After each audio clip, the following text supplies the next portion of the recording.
Hi everyone, welcome to Gagan story time. आज की हमारी स्टोरी है माँ की आत्मा। आज कुछ ज़्यादा ही देर हो गई।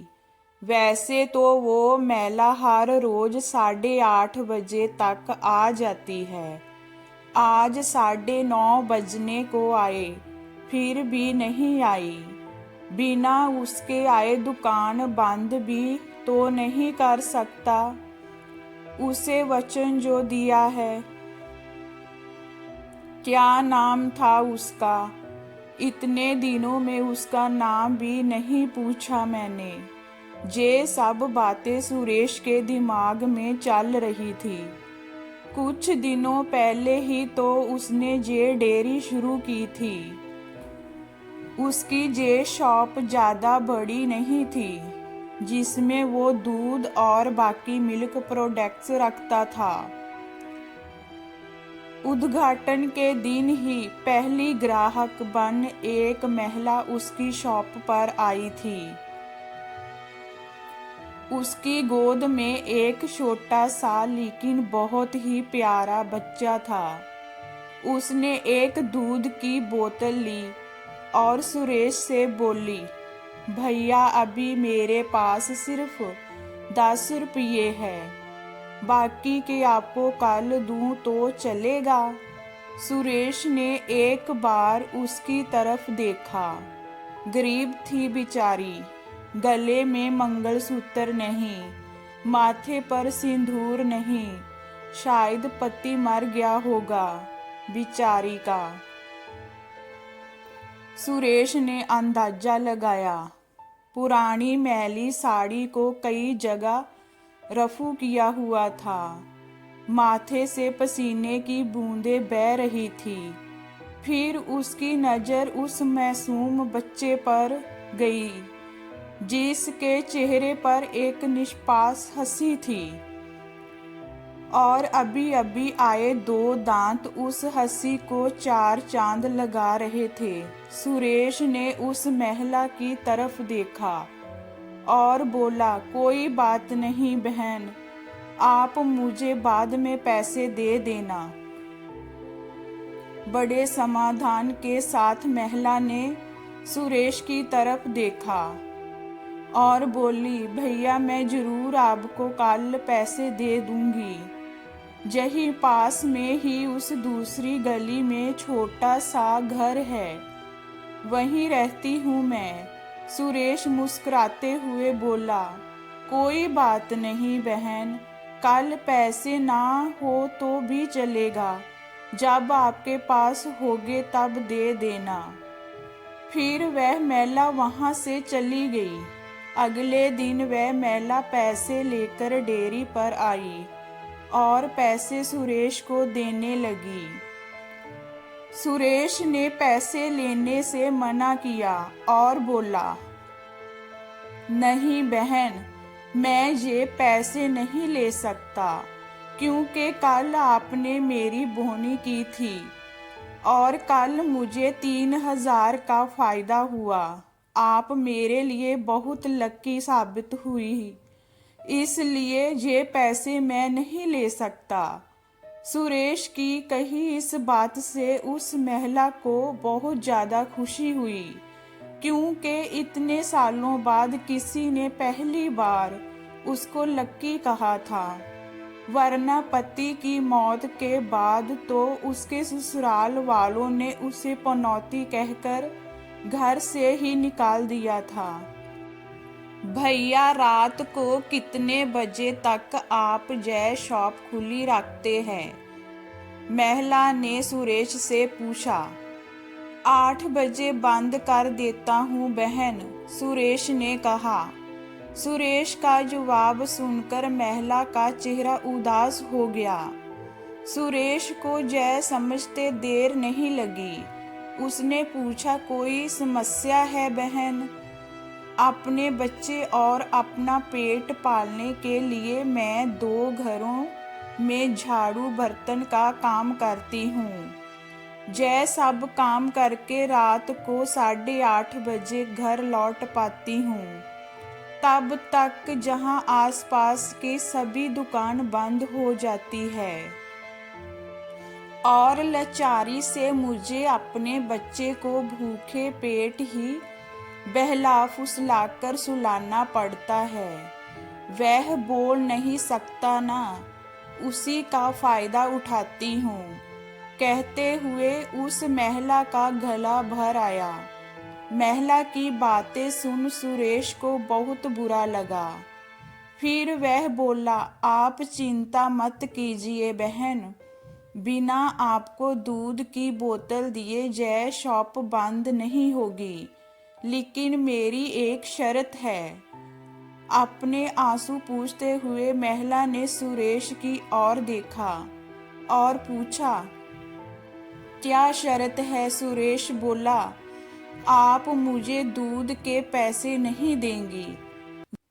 जय सुन उस महिला की आंखें फिर छलक गई, लेकिन इस बार आंसू दुख के नहीं खुशी के थे। उसे ऐसा लग रहा था जैसे इंसान के रूप में भगवान उसकी मदद करने आ गए हो। उस दिन से हर दिन 8:30 बजे वो डेयरी पर आकर दूध की बोतल लेकर जाती। धीरे धीरे 5 महीने बीत गए और धीरे धीरे महिला बीमार होने लगी। ज्यादा काम और चिंता की वजह से उसका शरीर दिन ब दिन सूखता जा रहा था। ऐसे ही एक दिन सुरेश अपने दुकान का सारा काम खत्म कर इस महिला के आने का इंतजार कर रहा था। 9:30 बजे वो महिला आई। आज उसका चेहरा कुछ ज्यादा ही बेजान नजर आ रहा था। बीमारी के कारण आंखों के नीचे काले घेरे और ज्यादा बड़े हुए नजर आ रहे थे।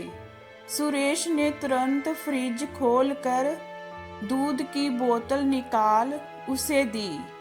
फ्रिज बंद करने के लिए सुरेश मुड़ते हुए बोला कि बहन, आज कुछ ज्यादा ही देर कर दी।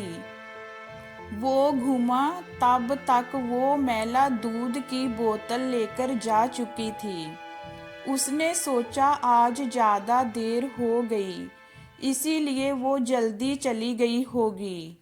बेचारी का बच्चा रोता होगा भूख से। सुरेश ने दुकान बंद की और घर चला गया। अगले दिन ठीक 8 बजे वो महिला शॉप पर आई और आकर बिना कुछ बोले खड़ी हो गई। हमेशा की तरह सुरेश ने उसे दूध की बोतल दी। कोई चीज नीचे गिरी तो उसे उठाने के लिए सुरेश नीचे झुका। वो चीज उठाई और सामने देखा तो वो महिला वहां नहीं थी। सुरेश को आज पता नहीं क्यों उस महिला में काफी बदलाव नजर आया था। उसे वो बड़ी कमजोर सी नजर आई। अगले दिन फिर 8 बजे वो महिला उसकी शॉप पर आई। आज सुरेश ने उसका चेहरा बड़े गौर से देखा। उसका चेहरा सफेद पड़ चुका था। उसने सोचा बेचारी गरीब महिला करे भी तो क्या, ना किसी का सहारा, ना अच्छी आमदनी, जरूरत पैसों की कमी की वजह से बीमार होते हुए भी दवाई नहीं कराई होगी। सुरेश जल्दी से अपनी शॉप बंद कर अपने घर गया। घर जाकर उसने ये सारी बात अपनी पत्नी को बताई। उसकी पत्नी भी उसकी ही तरह भले स्वभाव की थी। उसे भी उस महिला की परिस्थिति पर दुख हुआ। वो सुरेश से बोली, ऐसा करते हैं, कल उस महिला के घर चलते हैं और उसे किसी अच्छे डॉक्टर को दिखा आते हैं। सुरेश को अपनी पत्नी की बात सुन उस पर गर्व हुआ। क्योंकि उसके विचार भी उसी की तरह दूसरों के प्रति परोपकार के थे। अगले दिन सुबह दोनों उस महिला के घर जाने को रवाना हुए। सुरेश को उसका पता ठीक से याद था। जब वह उस छोटी सी गली में पहुंचे, तब वहां एक छोटा सा मकान था, जिसके आसपास दूर दूर तक और किसी का घर नहीं था।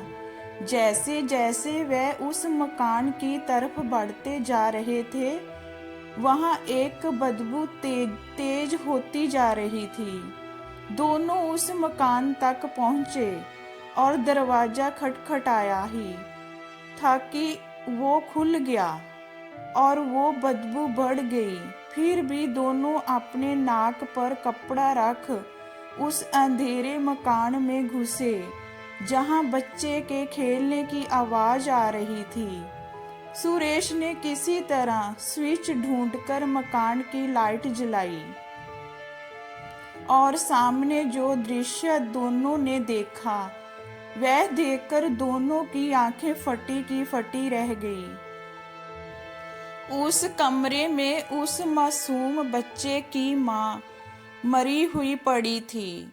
उसे देखकर लग रहा था कि वह 3-4 दिन पहले ही अपना देह त्याग चुकी है, क्योंकि धीरे धीरे उसका शरीर सड़ने लगा था। निर्जीव पड़े उस शरीर की आंखें देख लग रहा था जैसे रो रोकर सूख चुकी हो। निर्जीव होते हुए भी उस महिला की दोनों आंखें अपने बेटे को ही देख रही थी। उसका बच्चा भी अपनी माँ की आंखों में देखकर खेल रहा था, जैसे उसे लग रहा हो कि माँ उसके साथ खेल रही है और उसका पूरा ध्यान उसी पर है। वहीं पास में ही दूध की 3-4 खाली बोतलें पड़ी हुई थी। यह दृश्य देखकर सुरेश और उसकी बीवी दोनों अचंभित रह गए। दोनों के रोंगटे खड़े हो गए। सुरेश को अभी भी विश्वास नहीं हो रहा था कि एक मरी हुई माँ अपने बच्चे के लिए उसके पास से दूध लेकर जाती थी। सुरेश ने और उसकी बीवी ने उस महिला का विधिवत अंतिम संस्कार किया और उस बच्चे को सुरेश ने अपनी बीवी के हाथों में रखा। उसने भी उस बच्चे को बड़े प्यार से लिया और दोनों ने उस बच्चे को गोद ले लिया। सुरेश को अपनी पूरी जिंदगी यह ध्यान रहा कि उस बच्चे की माँ अभी भी उसके साथ है और उस पर नज़र रखे हुए है। ये कहानी आपको कैसी लगी हमें कमेंट में बताइए। लाइक कीजिए, शेयर कीजिए एंड वॉचिंग के लिए थैंक यू।